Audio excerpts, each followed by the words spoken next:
Friends, good evening, and thank you for joining us. Another edition of Live at Night Soccer Talk. I'm Alex Parra on a frankly disappointing Monday evening. For those of you that have followed us now for today will be our 26th consecutive day of coverage here on Soccer Talk Live at Night.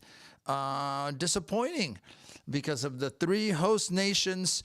The last one standing tonight was the U.S. men's national team. And I think most of us know what's happened up in Seattle. Disappointing, of course. We will analyze it, break it down, talk about it, what it means, what it doesn't mean. It's still early, literally minutes after the final whistle, if you will. So we're still processing. So we want you to maybe process with us.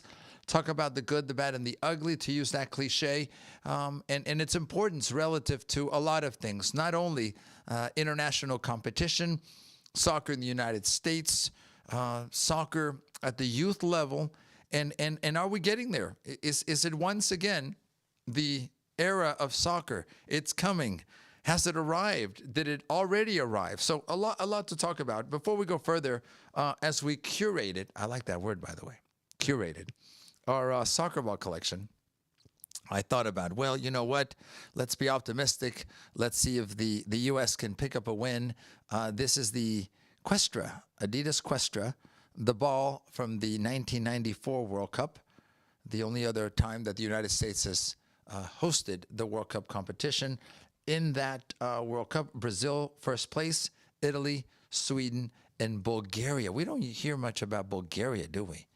Whatever happened to Bulgaria? Maybe, I'll talk to someone that can give me some Bulgarian updates.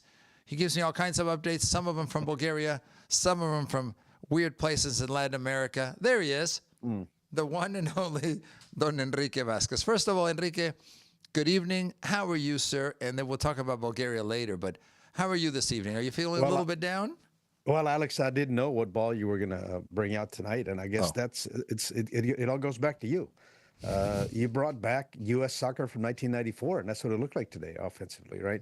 A team that just made too many mistakes. And the thing is this, it's one thing to make a mistake, miss your mark, just miss time a jump.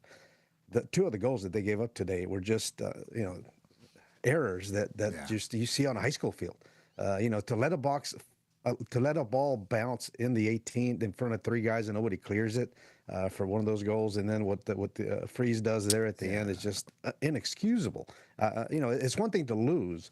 It's another thing completely to just give away two goals to a team as good as Belgium, and you can see their class. You can see how they pounced to open a score on a good header, and then just all over the U.S. And then they just take it all the way home, put it away when the U.S. was trying to do something late in the game. And then you saw some good efforts, a little more creativity late in the match after the couple of subs were brought in with Reina and Berhalter.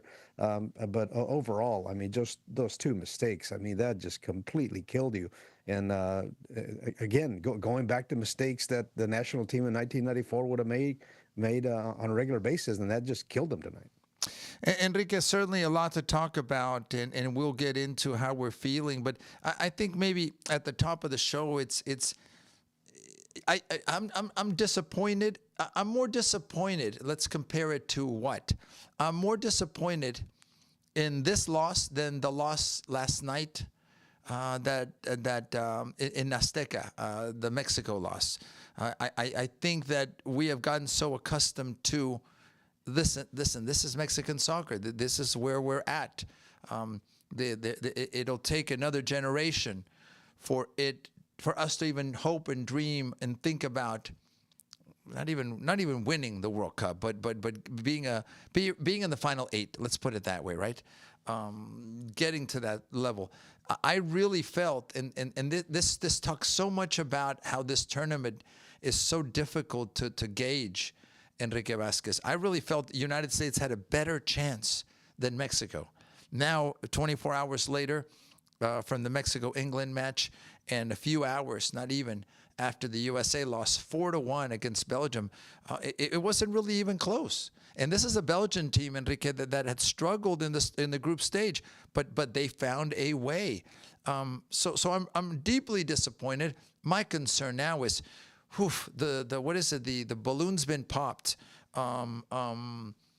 Does it suck the air out of the room, and what lingers? Yes, there's still a World Cup in the United States, Enrique, but the momentum was going so well. Yeah, it does. You know what? I think the match may have been closer than at first glance, Alex. I mean, it was 2-1. You start the second half a little more offensive, a little more control of the ball, generate a couple more chances to start out. But then you have the great mistake by Freeze giving up the third goal. If you draw even, and the U.S. had a couple chances that they could have put away there at the start of the second half, you have a 2-2 game, and then we'll see what happens. But then again, just those mistakes, and then the last two goals, obviously, just when the game's out of hand anyway. The U.S. is already all wide open, trying to force things up on top, and then just again you make another mistake, and you give Lukaku basically the first time they touch the ball inside the 18, he puts it home. Yeah. So, but the thing is this: I mean, they had their chances at the start of the second half, but again, just those mistakes. Now, Alex, we talked all along how stars rose to the moment, were able to rise to the occasion, and pull their national teams, respective national teams, on in the tournament. And for the U.S. outside of Balagoon, you have to admit that Christian Pulisic was obviously hampered by that injury. Basically, he gave the U.S. 45 minutes in the first match, and that was it. The rest of the Pulisic was not Pulisic that this team needed. Is not what he's capable of, and it's disappointing for him. I'm sure he's the one right now just kicking himself that maybe it was the injury, maybe giving him 30 minutes in that last match in the group stage was a mistake, and they should just let him rest completely and heal completely. Because clearly he was not the same player from those first 45 minutes against Paraguay. Friends, if you're just joining us, we are live here on Soccer Talk. Alex Parra, Enrique Vasquez, our co-host, Victor Araiza, I forgot his name already. He is driving back actually from Arlington, from the Dallas area. He was at the Spain versus Portugal match. We'll have images actually from Katie Omania, who was also there, put together by Grant. So we will talk about that match as well. But right now, all of us, many of us, reflecting, reacting. I'm sure there's a lot of people that said, hey, I told you so. This team was overhyped. Enrique, I'll jump to some of the necessary questions. Many have said, pundits and others, that this was a match that Pochettino was paid to win. Clearly, he did not. Does Pochettino continue? I doubt it. I think it's a no-brainer, right? He has plans. The Federation has plans. Is this a failure or not? No, I don't think it's a failure, and I don't know that he necessarily lost the match. I mean, those two mistakes. Agreed. Those two mistakes that were not of his tactics. And as a matter of fact, again, I think the adjustments that he made to start the second half showed that he was able to give the team a new idea, a new fresh outlook on how to be able to attack and control, or at least create opportunities. And I think that they did. Berhalter, nice little attempt there when he volleyed the ball down, killed it to his left foot, and nearly put one away. At that point, it would have been a 3-2 game with about 15 minutes to go, and who knows how that works out. But again, the mistakes were just too much to overcome. Now, as far as the proceso, that's what we're worried about. How does this team move forward? Yeah. Well, Alex, I mean, I guess just keep developing players in Europe. That's going to be the base and the root of it all for the United States. And then just a little bit of luck. I think it's obvious now that the depth on the team, it maybe is not what we had hoped or what you need to be able to pull these games away. I mean, look at Belgium, Alex Parra. They had the luxury of sitting De Bruyne. Yeah. Oh, yeah. And Lukaku. Yeah. And Lukaku. Yeah. I mean, look at those two. Those two would be stars on this national team, and they're like, you guys are fine. We can pull this off, and we can match up physically with what the U.S. is going to bring us, and they did. And I mean, every time that the U.S. tried to build from the back, they cut it off at midfield. The U.S. had no way to put pressure. They basically, jumped the middle of the field, Belgium, and they were able to create some chances to create goals. So, I mean, this Belgium, don't don't underestimate Belgium for sure. They showed you that the lapses that they had in the group stage was maybe just another situation where playing with their food. Okay, we're not ready to go necessarily yet, but now clearly this is a very good side, and just today just outclassed the U.S. and then the U.S. made two mistakes that cost them huge in the end. Some natural comparisons again, Enrique. Mexico, Canada, United States, the three host countries, all of them, of course, in CONCACAF. Does this give you an idea that the region is improving? Are we stuck? I'm using the word stuck in the same kind of level. And I know the comparisons will be made again because this is our region and we're very aware of the border between Mexico and the United States. Is one country clearly above the other, or are we all Mexico, USA right about here, Canada maybe just a level below, and then everybody else? I think nothing changes because of that, and we need another 4 years we have another 4 years to talk about it, to pontificate about it, to dream about it. Here's my disappointment, Enrique, that here we go again. Nothing has changed in 4 years. When we talk about the change, we talk about el proceso, we talk about it just hasn't happened. You notice my frustration even in trying to get the words out. No, yeah, of course, and I don't think we need to fool ourselves into thinking that maybe necessarily progress was made. Yeah, the fifth game, whatever. But this was around the 32 knockout stage, which would never present before. So did you really break a curse in Mexico? Did you really get anything done more other than what the U.S. did in beating Mexico back in that World Cup that advanced them to the next stage? Alex, I think it's still very obvious that CONCACAF is still a step below the elite teams around the world. I mean, there's no looking around it. I mean, yesterday Mexico had everything in front of them: a man up, the home crowd, the elevation, a good run up to that moment. And if you can't take advantage of that and come up with that win, well, then that certainly is on you. But we can't take anything away from what England did and how they were able to put away chances and then see the game out and not allow Mexico to equalize and then take the win from them, of course. So I think that's the main thing to me, is that clearly there's a different level when you're talking about winning at this stage in the World Cup. CONCACAF is still a step behind. I can't disagree with that. It breaks my heart a little bit.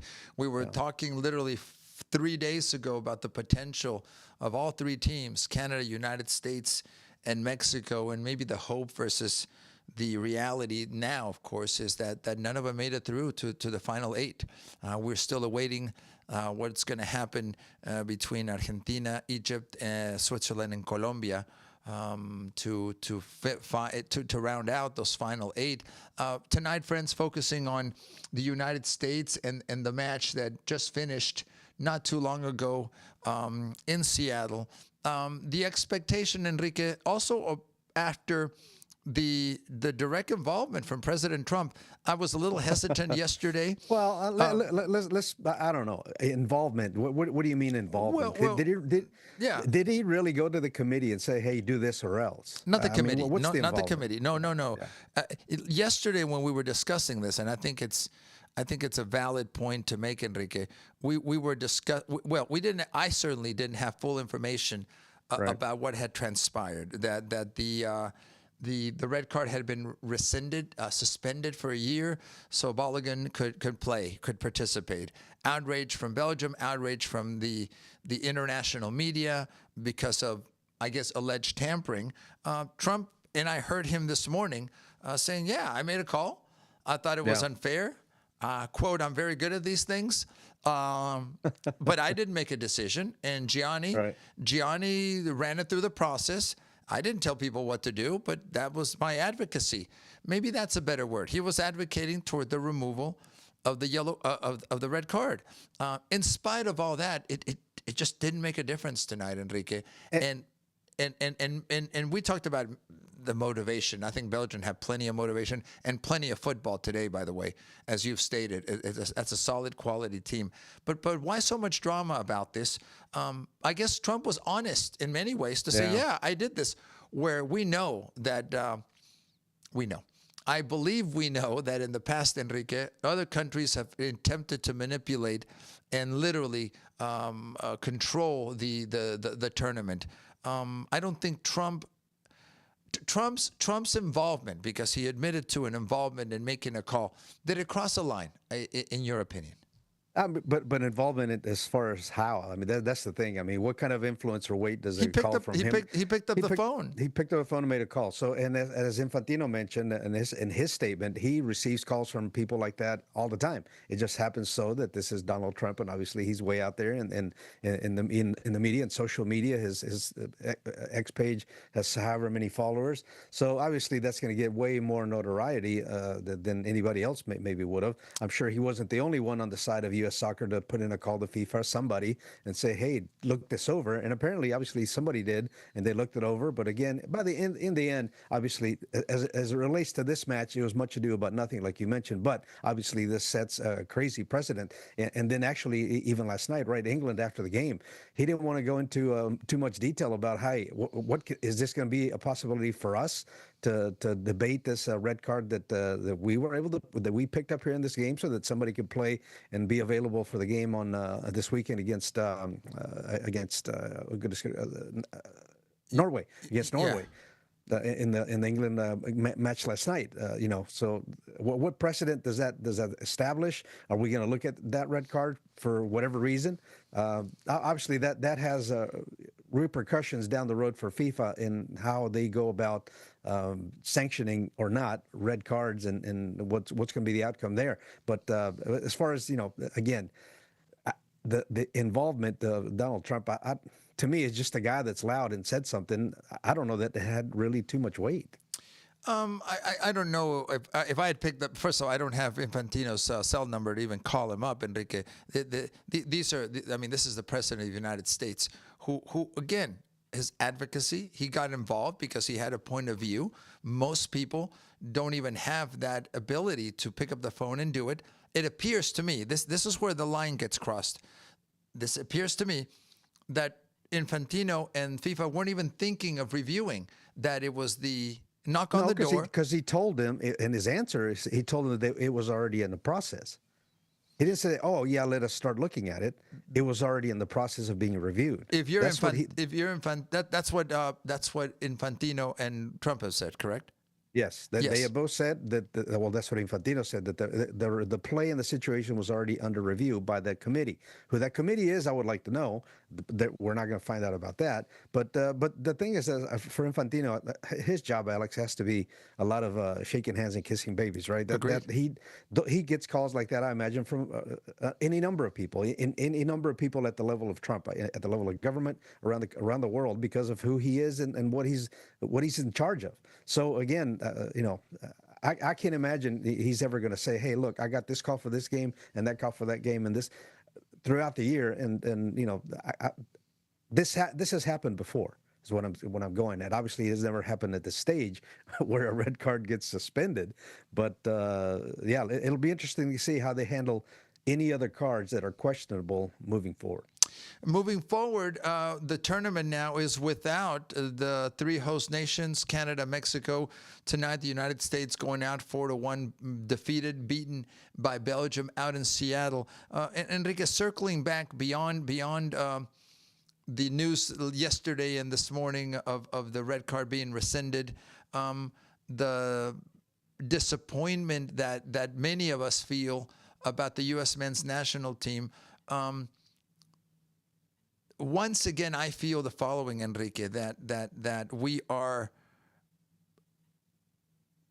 The tagline is going to be, "Look what we've done," and hang in there, because the era of soccer in the United States is coming again. We just talked about my friend here from 1994. 1994. Just think about how much time has already passed. Yes, right. Soccer has come a long way since then. It's improved. It's gotten better organized. Man, one win would have made a difference, Enrique, or not? Are things still on track? And I mean things such as the growth of the sport, the continued development of players, many of them who have to go outside of the MLS and go to other countries, the youth side, the marketing side, the coverage side. We talked about the media coverage, both in English and Spanish. Are we still on track? This is not the end. I think we keep rolling, trying to see something positive here. Yeah, I think so, because I think at the grassroots level, this has certainly opened up the eyes to a lot of kids that are playing, soccer in this country. I don't know if 1994, what the level of participation was and where it is now. I'm sure it's been tenfold what it was, what it is now, what it was as opposed to back in 1994. And not only playing it, just playing on the weekend in local leagues, but now playing at a more organized level. Obviously, everybody doesn't regard as a positive the way the system is set up now as a pay-to-play system, Alex. But I think there's, in the sheer volume of kids that are playing soccer and how they're developed, I think you're going to find enough talent to where certainly you can have qualified talent and develop the talent that's there to get to the next level. Now, obviously, the premier talent still being developed outside of the U.S. at the older ages, but I think that as far as that goes, the growth is going to continue. What the finished product is at the national team level, and to get to the next stage and winning these type of matches like we have tonight, I think that's still just dedicated to the people at the very top. That to me is almost I don't know how you put it. I mean, if you can develop Major League Baseball talent, NBA talent, NFL talent with 4 or 5, at the very top elite level with that group of individuals and talented athletes, I think you have plenty of athletes that can give you results at that level, but you just have to work it and develop it correctly, and then obviously you have to play well when you get there. But I think at the grassroots, I think this is going to continue and only going to grow. Enrique Vasquez, if you're the king of soccer in America, okay, do you fire people? Do you say, okay, stay the course? That's what I'm still. Again, this has been less than 2 hours since the U.S. lost. The buildup was there. The interest level was there. My understanding, Enrique, is that this was supposed to be, and we haven't seen the numbers yet, potentially the highest rated U.S. men's national team match ever watched on television. And you start thinking about those numbers. Right. Again, many of us feel deflated. But if you're the king of soccer in America, I wave my magic wand, Enrique Vasquez. Do you scrap this? Again, you've said, and I believe this is not a failure, but what do you do now? Because the real judgment, I'm going to use that word intentionally, will come in another 4 years. So do we have the smoke and mirrors for another 4 years to say, look what we did, guys, it's going great? I think there was a higher expectation, Enrique. I don't think this is a fracaso. I don't think this is a failure. But it's a disappointment. I mean, to me, it's not enough. To me, it wasn't enough. So things need to be corrected if it wasn't enough. Is that fair? Again, I don't know if corrected is the thing. I don't know that it was done wrong to get to this point. Maybe you just didn't have the talent to win at this level. I think in the end, Alex, it was always going to be a bitter end. Way too many things were going to have to line up to think that we were going to come out of this World Cup with the U.S. lifting the trophy in New York and that commercial was going to come to be real life, right? It was always going to be a bitter end. So now, how do they perform? How do they get to this? Because the thing is, I mean, Alex, a year ago, I would have, if you would have told me, or if we would have said, hey, the U.S. is going to go out in the group stage, they're not going to advance out, and it's going to be a disaster. The same thing you were probably going to say about Mexico. They were probably in the same boat, and as well as Canada. At this point, about a year ago, nobody expected anything out of these three teams. And look what they had their good run. Obviously, it's different when you play South Korea. It's different when you play Paraguay in the group stage. When you get to this level, it's a different, almost almost like a different sport, and clearly these three teams just are not at that level yet. They're closer perhaps, but again, like D'Amico Ryans always says, this season has nothing to do with the previous. What we're going to do in 2026 has nothing to do with 2025. So you can't assume a direct line ascending progress for this team come 4 years from now when you go to Portugal, Spain, and Morocco. It's going to be a whole new sequence of events. And the thing is, what can you continue to build on from this point forward? And to me, Pochettino's in the picture. He has to be. If you start over, I think progress was made in how the team prepares and who he has available to him in the styles of play and the mentality. I think that for the first time, that has matched up, and you saw better results, better play from the team here this tournament. You did. I would argue, but you didn't see it when it counted. And Enrique, and that's on the players. That's on the players, but it here's the word maybe I should have used earlier: accountability. Right? Who is held accountable now for this? And maybe you're right. The reality is, none of us should have had expectations because we're not there. And to sell that to many of us, and I'm a soccer guy per se, Enrique, I started believing it. And now we've been, and I love the word you used, it was going to be a bitter end. Nobody wanted to hear that, right? Yeah. It's kind of like finding out about Santa Claus. We want to believe it. By the way, kids, Santa Claus is real, just for the record. Oh, Alex Parra. We want to believe it, but we know sometimes Santa has more budget than others.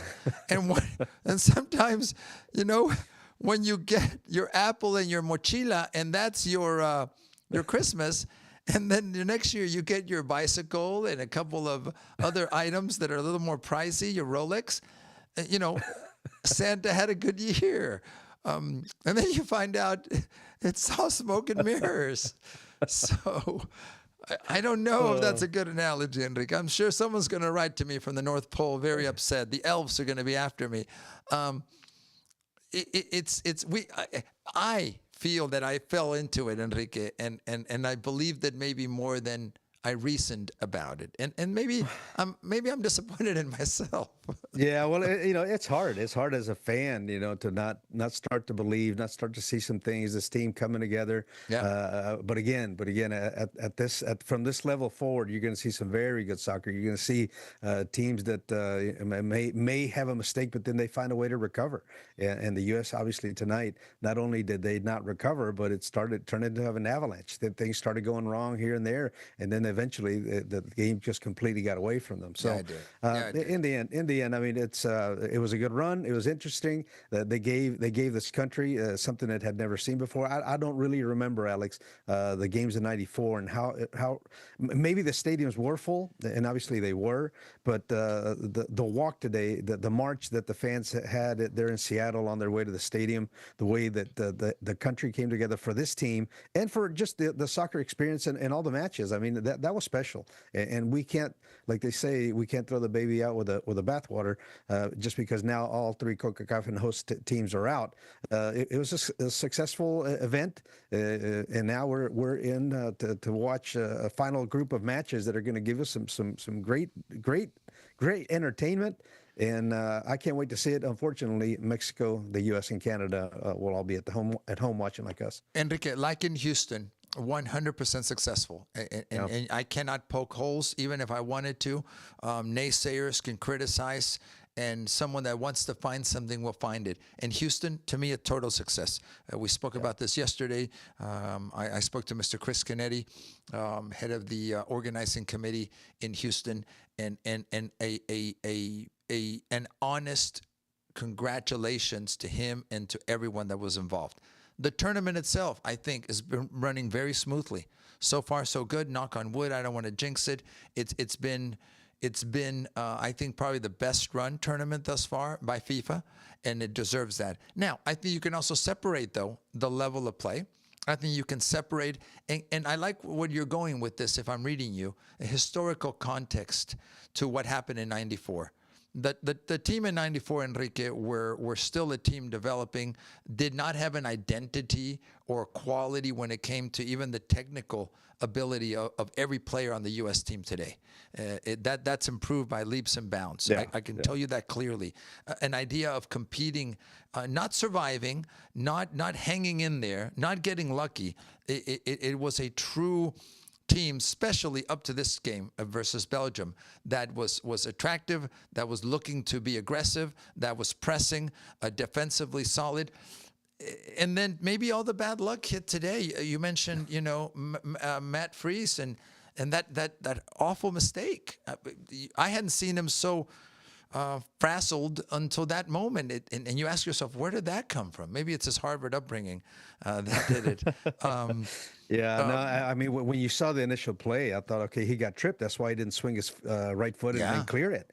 And then you look from the back angle, it's like, he just froze, literally froze and didn't clear the ball out. So again, like 94, this team was about hoping to maybe get lucky and get a result. Yeah. And really up until recently, Alex, again, let's not kid ourselves on where this is.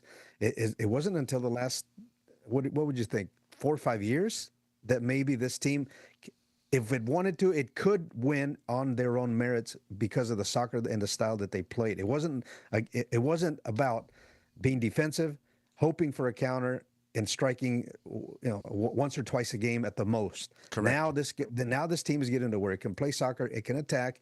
It's gotten some results, and then with Pochettino, it was going to take time. For somebody to come in, basically new to the program, new to the mentality, new to the country, new to the mindset that a lot of these players have, to put it together like he did. I think now it's about, what is that check going to look like to keep them in the country. To keep this moving forward. That's basically what it's going to come down to me. To let him go now would be just a step backward to me. I don't know who in-house from the U.S., from the domestic program, you would bring in to lead this group to where it wants to be and to where it's close to being. They're close. They're just quite not there. This is a good conversation, Enrique. What do we do? What does he do? Maybe he says, and I don't know. We're on live right now, not monitoring whether or not maybe he just spoke about resigning. I believe that there were reports out there that he was already looking to his next step. And as he should. 4 years is a long time, Enrique. And the thing is this, Alex, he didn't have a contract. So, he's a soccer guy. His agent's got to be doing his job. If he doesn't do his job and put in phone calls, he's not doing his job. So, but now after this experience, as he sees the potential that this has with the fan support that was raised, the ratings and how close this team is, because I can imagine that as he evaluates the tournament for the full roster, he's got to be happy with what they were able to do in the grand scheme of things. Obviously, mistakes can't happen, but it's got to fire him up. And if obviously money is not an issue, then there's no reason why not stay and build something that really has the potential of being something really big. And the test actually will come, Enrique, in not hosting this time, but actually going through the qualifying process. So there'll be earlier pressure rather than in the first group match of the World Cup in 4 years. So, friends, because I mean, sorry, Alex, and you bring a very good point in that this group of players had really never had adversity, never been tested up until tonight. This was the real first true pressure situation. And how do we handle this? How do we react? They sort of started reacting at the start of the second half, but then things went sour. But again, that's going to be big for Pochettino if he does stay, and this group of players, and which for the most part, this you can build on this roster on the start of 11 tonight. I mean, maybe a couple of changes here and there. I don't know who changes out, maybe other than Ream, maybe a better situation at goalkeeper. But basically, this roster can come back in 4 years for the most part and say, okay, if they keep progressing in their careers, they have a shot of coming back. But where was I going for that? That the experience of going through elimination process through CONCACAF will only benefit this group, and the whole process of getting them ready to where your first pressure situation and match isn't in the second knockout match in a World Cup. Absolutely. That may have been just too much to overcome too. Yeah. Yeah, you have to have those collective experiences, Enrique, and gut it out, and maybe even lose a game, and in those circumstances, still qualify, and it makes you stronger because of it. Look, we talk about this all the time in sports, Enrique. Everybody loves winning, but you know what? How many times do you have to lose prior to getting to that point of Yeah, winning you have to consistently? learn. You have to learn how to win. You have to learn You how to do. put away teams, how to react, how to counter adversity and substitutions, and whose role is going to be what. So yeah. So we'll see. Obviously in the coming months, and then hopefully during the cycle, Alex, Trump or whoever puts in a call and say, hey, U.S. has to play in Copa America.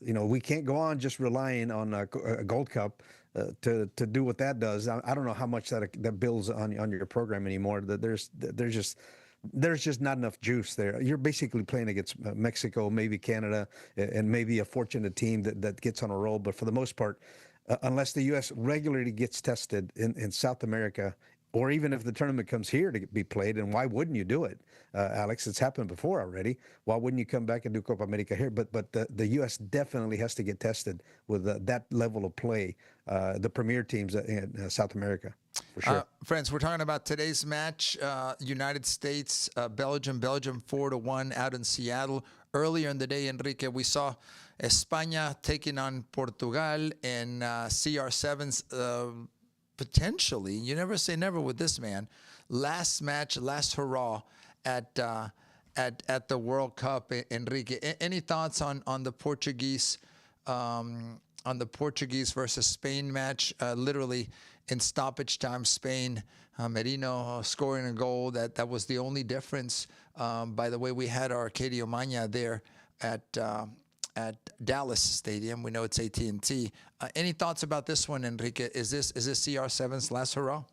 Oh, I thought I saw some posts on social media where he commented that it was, but I mean, you would think, right, at 45, he's not going to play at 45 4 years from now. It would be in his home country, obviously, Yeah. unless he's on the roster as a Memo Ochoa type of situation. But I can't imagine that you would waste a roster spot on somebody who, at 45 years old, there's no way that he's going to be able to keep up pace of play. But again, Alex, I think it's it was an amazing career. If this is his last match wearing the Portugal uniform, but all those people that are critics. I sure have enjoyed watching him play. One of the special ones for sure in the history of the game. And to see him go out in this manner, obviously he didn't dominate like he maybe wanted, like some of the other superstars around the tournament have. But that's, like we mentioned before, Father Time always wins, and it certainly was the case here for him in this tournament, in which he really wasn't the difference maker that he has been for the most part in all of his career. How does Spain, Enrique, continue to find a way? And, they didn't start the group stage very well.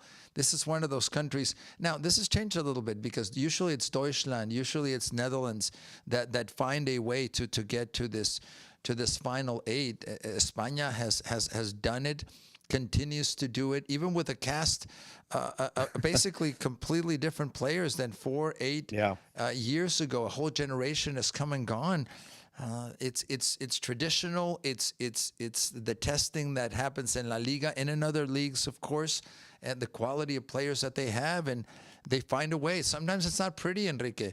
Sometimes it's overwhelmingly attractive, but it's efficient and it's enough to win. And today, defeating CR7 in Portugal.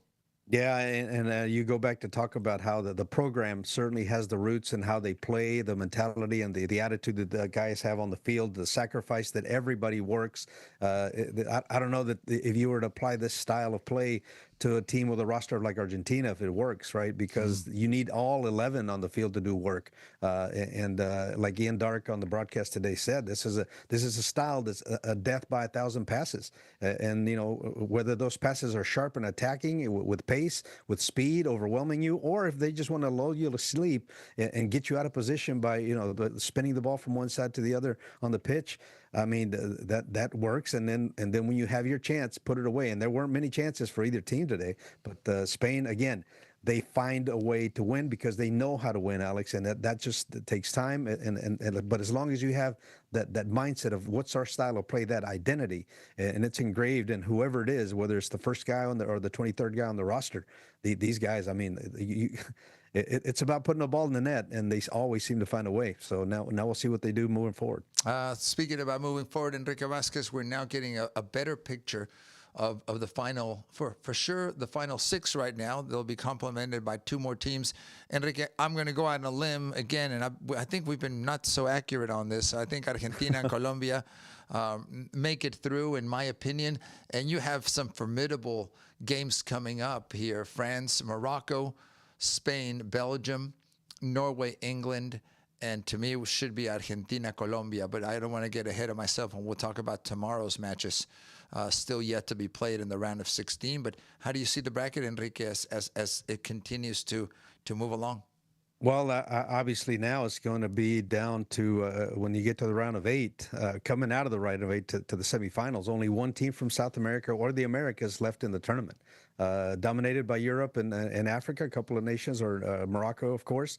But that's the disappointing part, maybe, right? Brazil going down early, or at least not beating Norway this weekend. Yeah. But the Americas, maybe they're not going to be shut out, but maybe they could be shut out of the final. Well, Enrique, I mean, if Egypt upsets and Switzerland goes through, literally no team from the Americas would be in the final 8. Yeah. So that is still a possibility, which, would be shocking. None of the host countries, none of the South American teams coming through would be maybe telling you once again where the strongest soccer would be. Now here, if that scenario would unfold, it would be Egypt and Morocco representing Africa.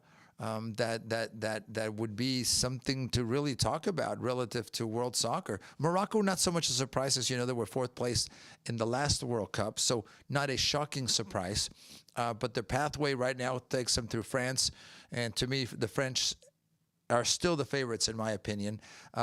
After what I saw today, Belgium, Enrique, is not to be underestimated against España, even though Spain can find and does find a way like they did today to win.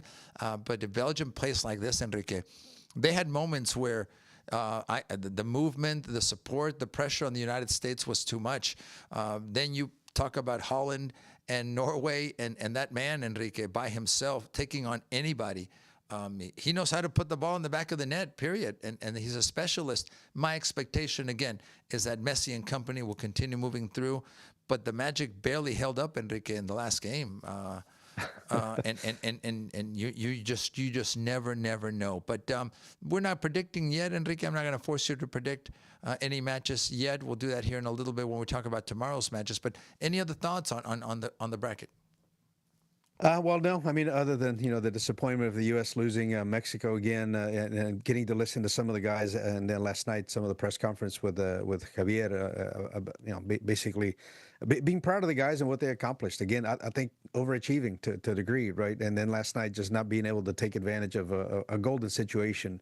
As the U.S., I think it was even more set up last night for Mexico to pull through and get the win that would have been historic. But I don't know when again Mexico is going to have an opportunity like this to face an England at home with an Azteca field of rabid fans, up a man, and just putting balls that any other night, Alex, this may have been a 4-2 win for Mexico, if not for a goalkeeper that just played out of his mind, and it almost seemed like it just wasn't meant to be for Mexico. It wasn't meant to be. Enrique, you talk about the disappointment. We'll see tomorrow, as I call it, in the streets with the people. If people talk about the U.S. loss and the disappointment, maybe we all feel today, Enrique.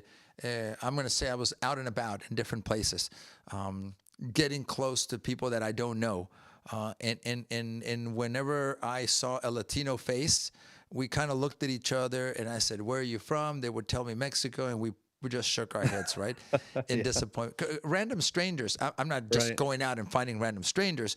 It was in my my walks, in my walkabout, in my being out in the community in many ways. And there's a lot of us, Enrique, that were like, man, But at the very end of the conversation in passing, it's always, but what did you expect? We're almost used to this. I use the line, Enrique, that you so helped me with, jugando como nunca, perdiendo como siempre. And I loosely translated it, and I got a kick from many people about it who are not aware of that saying, right? Yeah. We're just almost immune on if you're a Mexico fan or you follow Mexican soccer. It's a saying for a reason. It's a saying for a reason, right? So because it's yeah. true. Yeah, but I think on the U.S. side, Alex, I think that all the soccer fans here in this country who were probably coming out of the woodwork because I don't know, I'm not saying that they were ashamed of being soccer fans, but just the attention wasn't given. Obviously holding a World Cup here in the U.S. was a different feeling. Now that everybody knows, and when I say everybody, I mean broadcasters, sports broadcasters, local businesses that know that they are there and they are there for the taking. If you just present them a good product and build events for soccer fans, the potential is there to grow. So I think, we can't take that lightly. This was a success in that regard, and hopefully this helps the sport grow even more here in this country. And we'll talk in the next couple of shows, Enrique, of what that means, at least to me, to you, to Victor Araiza. What does it mean that the sport grows?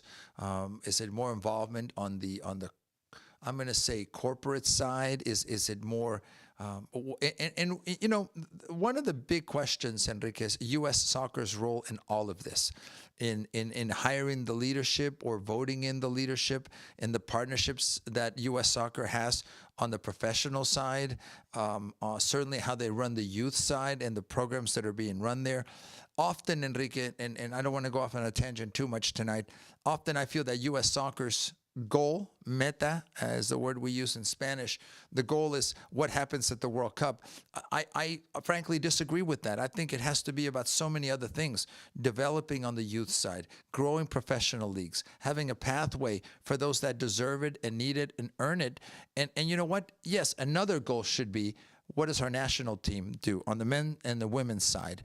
Right. I think we get too lost in then the importance of, and it's important, but I don't think it's the end all, in my opinion, Enrique, about what happened today or what every national team does accomplish or doesn't. And again, I know that's a tangent and we can get into that, but U.S. soccer is the leadership. But I do agree with you that this has opened eyes. The so-called mainstream media and or mainstream marketing and or mainstream promotion of sports. And I think American sports culture is better for it. Yeah, and sort of what I was getting at before, right? What happens at the national team level is a whole different thing than what has to happen at the grassroots level with kids and leagues and at the local level. And I think, for the most part, until something changes, and clearly with this field that we just talked about, the best teams, the best soccer is played in Europe. There's no way around it, Alex. So then that's where U.S. soccer talent is going to be developed. I'm talking about the elite, the creme de la creme. They're going to be developed there. The MLS has a role, obviously, in developing the, soccer, but the best players will still have to go to Europe unless, maybe 8 years from now, where the MLS really is competing above the level of Liga MX, and really, when you're getting European players coming here in their prime, then that's going to be a whole different conversation. Right now, that's not the case. But that's a conundrum. That's the conundrum, Enrique. How can MLS improve if the talent is not here? So you go back to with local players, with U.S. players, you're going to reach a level, but then you're still going to go to Europe. I mean, that's what it's going to to be. But there's no way you're going to catch up with Manchester United. There's no way you're going to catch up with not in PSV. our lifetime. No. Not in our lifetime. And their academy system and their overall youth program. Now, it's improving, Enrique. I do see it getting better. I see the work from many people like Pat Olmsted and Asher Mendelson here in Houston, putting in the miles and going to Europe and within the budget, within the restrictions, the constraints that they may have for many reasons, still getting out there and finding those players. I think the balance, Enrique, for many reasons, is also where's that gem that we can find here in Houston? Where are those Yeah. players that from here are going to be promoted, that are going to be given opportunities? Well, first identified, of course, and then come up through that academy system. That's a whole other conversation, and how much, in my opinion, the youth system has also been diluted. And you're right, Enrique. I'm going to say this, and it may be controversial. Players that really have the ability for the next level, Enrique, are usually not here in the United States very long. They're not worried about playing at the university level when they're 20 years old. No. At 13, 14, if you're really going to be at that level of national team ability, Enrique, you are finding a way into the academies in Europe at the very least. Yeah. Because I mean, there's just no way around it, Alex. But so then that's the thing. The U.S. has what 40, 50 guys that are really at that level, playing already in Europe now, developing at a young age. So that's going to continue to happen. Like I said, until I mean, Alex, what is it going to take? How much more money is it going to take for MLS rosters to compete with even mid-table roster, salaries in Europe? Whether it's the Bundesliga, La Liga, Premiership, of course, Premier League, Serie A. I mean, you're talking about many more millions of dollars that have to be invested into this league for it to reach that level. Where you could still maybe make a splash. Obviously, is with a Messi type situation, but even that has its a lifespan and its limit, because there's only so much money to go to premier players like that. So again, the national team is going to be still developed in Europe, and there's nothing wrong with that, because that's going to give you just better product, better finished product. Now it's about continuing the process with a Pochettino or somebody that has that mindset or is now familiar with that process through now a couple of years and a World Cup and maybe the next 4 years, to where now you're really building a system that no matter who the head guy is, picking a starting lineup is really his primary job, because you have a base that knows how to play, knows what the style is going to be, the mentality, the attitude, and that's where you really start building something for the long term. But obviously, the U.S. isn't there yet, but it's on the right path, I think. Friends, if you're just joining us, we appreciate you being with us. We are live here, live at night, Soccer Talk. I'm Alex Parra. Beside me, the one and only Don Enrique Vasquez. Today, our third co-host, I guess, Victor. What's his name? Victor Araiza is actually traveling back from covering the match up in Arlington. It's been kind of an all-day commitment for Victor, but we'll have him back on tomorrow. Enrique, I did want to go to one more graphic maybe before we think about tomorrow's matches. So top scorers, and you mentioned the MLS versus players that are playing outside of the United States. Mbappe still in fuego, but Haaland, Enrique, I mean, this man. And I'm sure everybody can be offended by anything anybody else says, but this man's a beast, Enrique, and his ability to find the back of the net, to lull defenders into thinking he's not even around, and then he springs up and appears. This Golden Boot to me might be historic, to be honest with you. And Harry Kane not far behind. France still in it, Argentina still in it, Norway's still in it, and England's still in it. So these numbers for all five players can continue going up. Yeah, four guys that are in great form, and not only that, but converting, scoring. That's very rare to find, and to have that luck. So many stars perform up to expectations. And again, these are the teams, like you mentioned, they're still in it. France having two players on this list, it just goes to show you, how strong they are. But the reality is, other than Balagun, who had obviously a good tournament for the U.S., you need that difference maker, and that's where you fall short.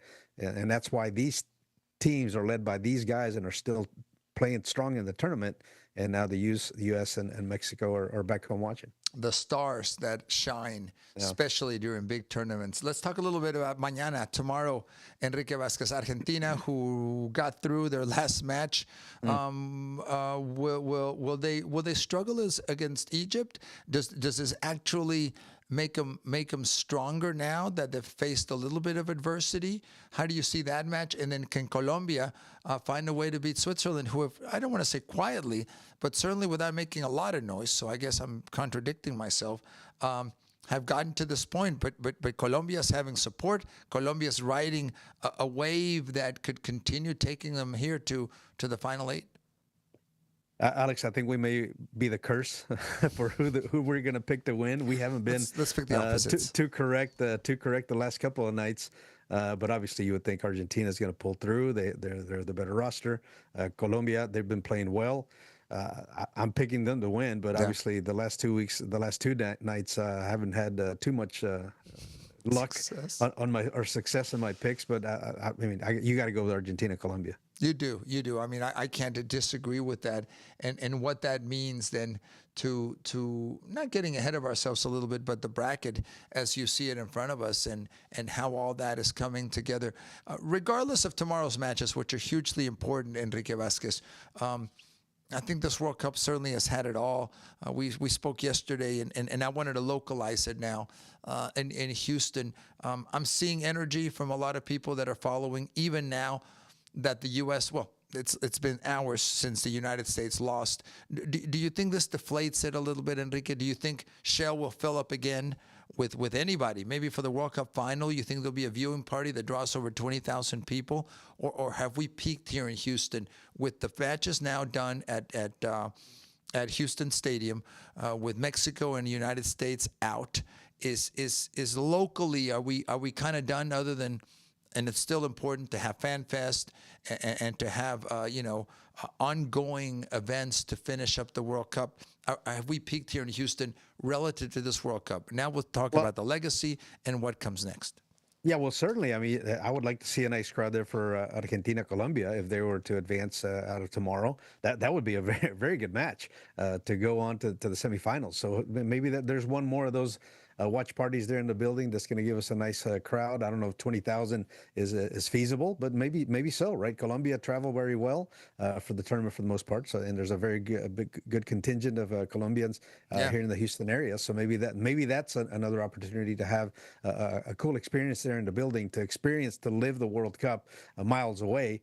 But in the end, I mean, I think that the way the crowds have come out, on a daily basis, basically to FanFest, is a testament that soccer is alive and well, and it's not only with Mexican fans, but it's a community-wide event that's been enjoyed by so many. And as of now, we haven't, luckily, and knock on wood, there's no incidents out there to drive or keep the people away, other than one or two nights with the weather early on in the tournament, Alex. That the FanFest has been a success. It's been full. It's been a lot of good vibes, a lot of good fun experience for families to come out and enjoy the World Cup so far here in Houston. Enrique, the best part of the Fan Fest and the collective experience is I'm sensing this. I'm seeing this. Maybe a poll or someone that gets into the science of documenting events like this. We'll talk about how it's really been non-judgmental, Enrique. In the past, it was, well, why are you wearing that jersey? Do you even know a player on the team? Do you really know the history? Why are you asking about why the substitutions? How many? Why is there a water break? Or those judgments, Enrique, I'm seeing have gone out the window. It's like this acceptance. Fine, you only want to focus a Super Bowl, another Super Bowl reference. You only want to focus on the commercials and the halftime show? Cool, join us. And by the way, I'll learn from you and you learn from me. And you teach me about the commercials, and I'll teach you about the history of the New England Patriots and why that dynasty has done what they did. In this World Cup, I sense the same way, Enrique. There are no silly questions. There are no judgments about painting your face half El Tri and half Stars and Stripes.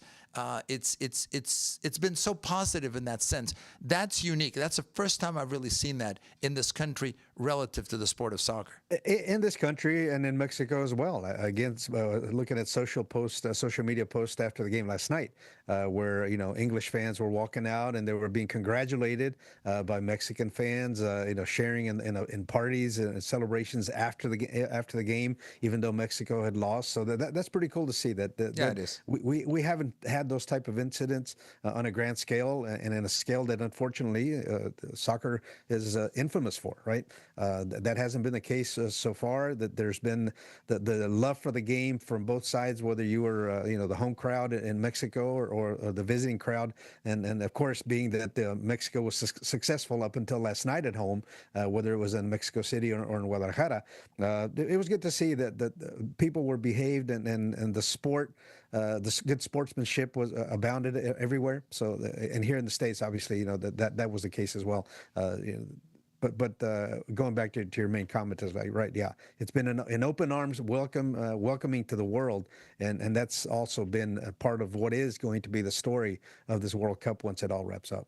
Once it all wraps up, we're getting closer to that. Enrique, actually, we're a day away, and we talked about tomorrow's matches: Argentina, Egypt, Switzerland, Colombia. We've kind of already made our picks, but then there's a day off, Enrique. I can't believe that's actually coming up, and then we get into the last 8 and those matches before the grand final. Enrique, relative to all the games, do you think it's gone too long, not long enough, just about right? Of course, I love it. You love it, Enrique. This is in our blood in so many ways. For the average fan, now I see postings. I talk to people who are, okay, this is still going on. How much longer do we have of this? Can you have too much of a good thing? I guess that's what I'm asking. I think the biggest bummer is that now, middle of the day, you have to go back to work. There's no sitting around at 1 o'clock, 3 o'clock and not do anything, right? Your day can't end at 3 o'clock anymore. You actually have to put a full day's work in. But yeah, it's unfortunate to know that the U.S. Gets eliminated at the stage, that Mexico gets eliminated at the stage, because now with the days off, it would have been more of a buildup, more of a football type feeling, right? Because you always play and then you wait a week and you wait for the next match. There's the huge 2 or 3 day buildup leading up to kickoff, and now that we're going to have days off, unfortunately, all 3 hosts are out of it. Mainly, obviously, Mexico and the United States. Yeah. But the quality of play and the stars still being there, and some of the big names, other than Brazil being kicked out already, Germany, Holland already going home early as well. But you still have plenty of star power to drive this all the way to the last last whistle once this finishes up on the 19th. Man, it's been an awesome tournament, Alex. I mean, as World Cups go, this really has everything that you could ask for. Stars, crowds, fan engagement, no matter what country, no matter what matchup, full stadiums, and good soccer. Enrique, before we go, one of the things that I think puts us, and it's not just you and I, it's an entire culture of people who are bilingual, who are bicultural in Texas in this moment, English, Spanish, roots to Latin America, in particular Mexico and the United States. I feel so blessed to be, I think, part of 2 worlds. Help me initially, because we'll talk about this more with Victor, the coverage in English versus Spanish, and then the Mexico versus U.S. I don't want to say it's a conflict, because it isn't. I think we've been able to separate that. And equally, Enrique, I see and I hear a lot of people say, listen, I may not speak fluent Spanish, but I like the cadence of watching the Telemundo broadcast versus the Fox broadcast. The beauty of having both broadcasts, I think, is cool. The beauty of being able to cheer for both teams, Mexico and United States, I think is amazing. And back to the no judgment, you no longer have to feel you can only choose one or the other. And you can literally put on the Mexico jersey one day, the USA jersey the next day, and feel comfortable in your jersey. Let's put it that way. That's something also very unique, Enrique, that maybe doesn't happen in other parts of the world.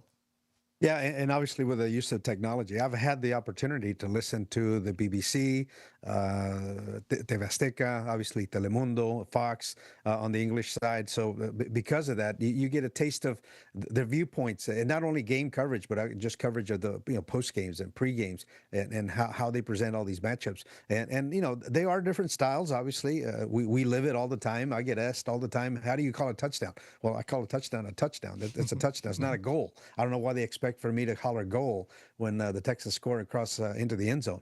But I've been able to appreciate play-by-play, Alex. I think Fox has done an exceptional job with John Strong. I think he's a very good soccer play-by-play guy. Again, it's a different style, but it's still entertaining. I enjoy it. And then Stu Holden, who we came to know a little bit while he was a player here in Houston, and when maybe he started taking his first steps in the world of broadcasting, he was always interested in that. I think he does a great job. So they're different styles. To me, at this level, is not that one is better than the other. It's just different styles. And what are you in the mood for? Sometimes, a little English play-by-play, the way John does it, I think he does a great job calling it. Now, obviously, BBC is a different thing. I'm telling you, I listened to about a half of one of the England games. There's and a lot of silence. That was about a lot of silence. Yeah. Like I was watching golf. But again, again, they're more concise in when they do speak. There's a clear impress. They're not just wasting words to fill airtime. They're more concise in their analysis and how they call matches and how they call a moment. And that also is an art. I don't want to dismiss that either. It's all different styles, and being a play-by-play. The point that I've made to do this is because I want to pick up some things from certain styles and certain things that maybe I can incorporate in how I call a football game, how I call a baseball game, because it's only going to make me better as a broadcaster. And so that was my perspective. And what I tried to do here over the last couple of weeks is to just listen to different things and see what works, what doesn't, maybe what I can borrow from or add to how I call a game. And so to me, it's been a learning experience watching these games from all these different broadcasters. I like that perspective, Enrique. We were blessed that we're able to call games, and we've done that in the past, and hopefully some of us continue to do that. You never know, whether it's English or Spanish. And you and I both know, Enrique, that there are different approaches to calling, first of all, a radio broadcast versus a TV broadcast, and then one language versus the other. There are style differences. There are rhythm differences. There are cadences. And those moments when you have to, I'm going to use this word, have that climax because of an amazing play. There's a way to do that. And often, sometimes letting things breathe have their moment as well. And if you have good nat sound also, Enrique, sometimes there's nothing like the protagonist hearing and seeing that moment in the crowd in that stadium. So we can learn from that.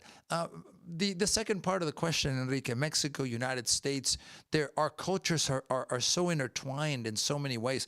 I'm blessed that I happen to be on chats with family, with friends during the matches, and it's in English, it's in Spanish.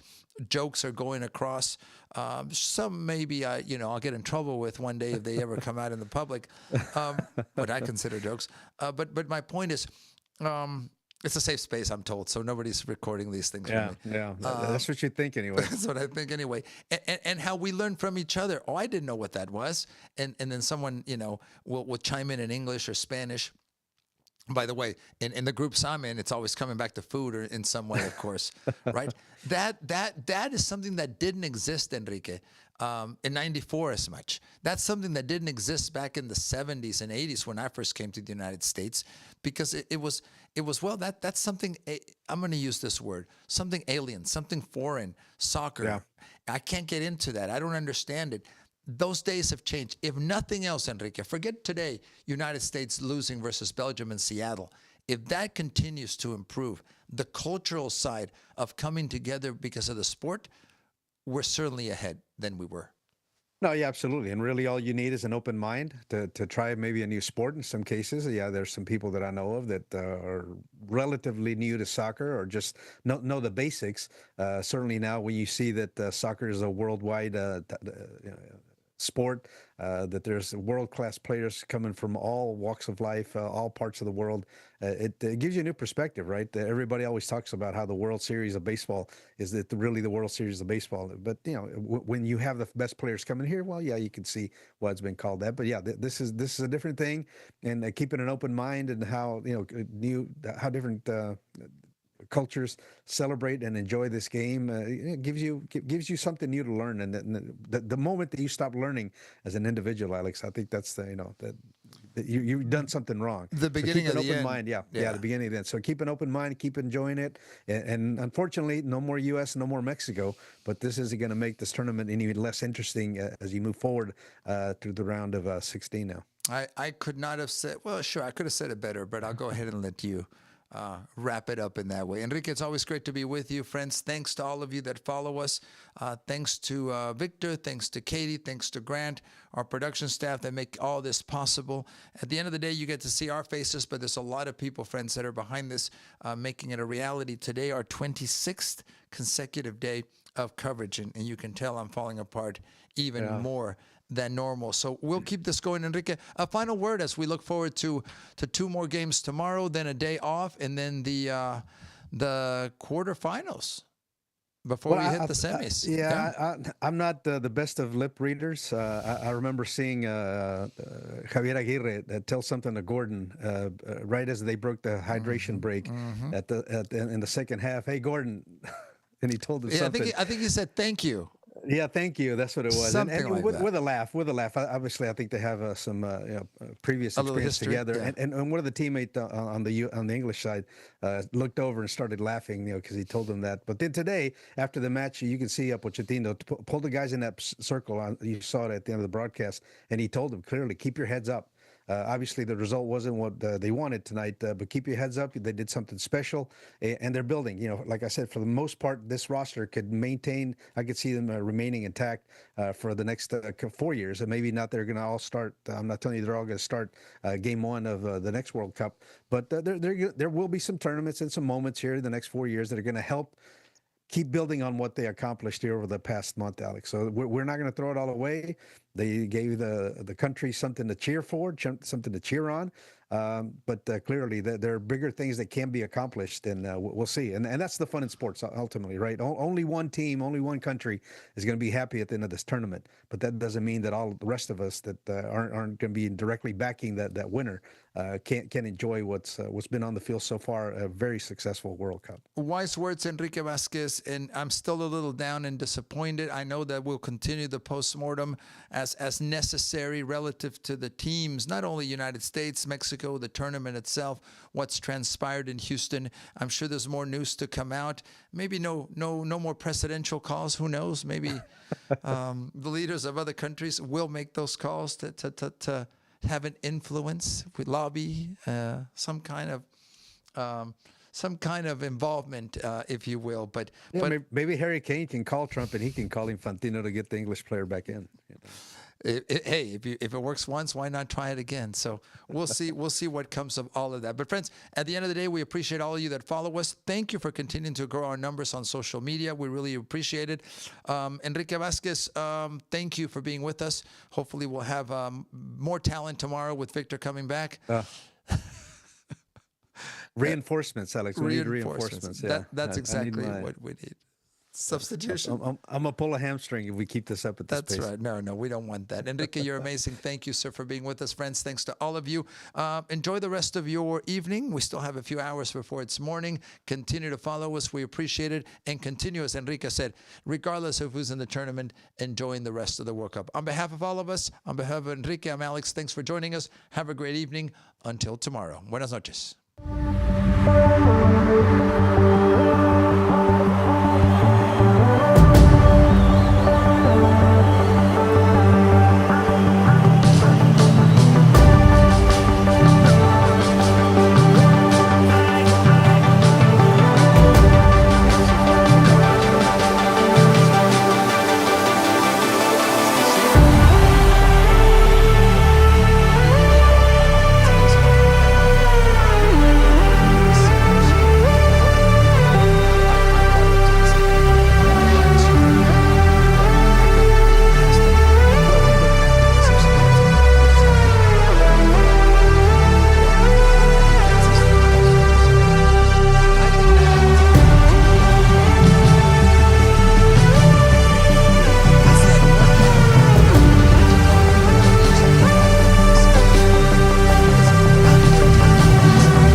I just told you that.